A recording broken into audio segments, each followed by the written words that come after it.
L'objectif de cette activité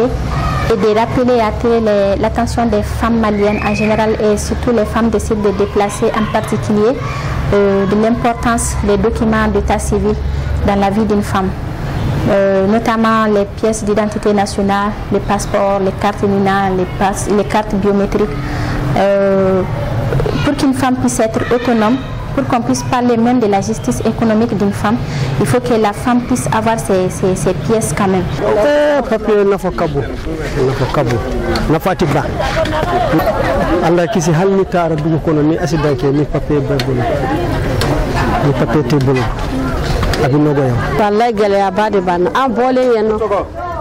Kasuma dona dugula chama ka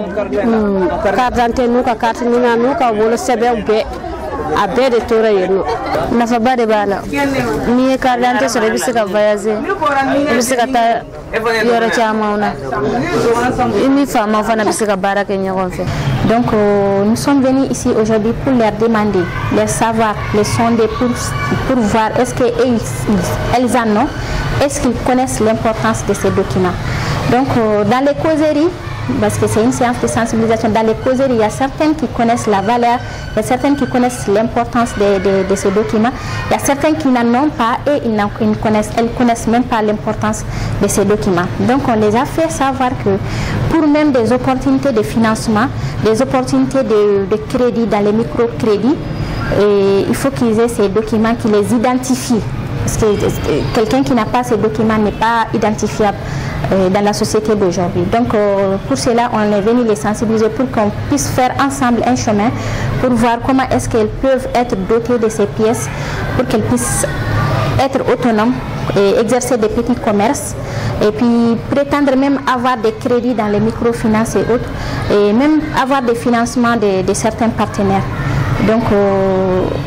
ces activités vont aboutir à une note de plaidoyer que nous allons adresser au ministère de la promotion de la femme, de l'enfant et de la famille et puis au ministère de l'administration territoriale, aux mairies des communes de ces sites et puis au commissariat des communes de ces sites pour qu'on puisse les doter de ces pièces qui leur manquent et qui est en train d'aggraver leur vulnérabilité et freine en même temps leur autonomisation et leur épanouissement. Mes mots de remerciement vont surtout à l'endroit des IAF basé au Togo qui nous a permis d'avoir cette opportunité de penser aux femmes, surtout à la justice économique des femmes maliennes pour leur appui technique et financier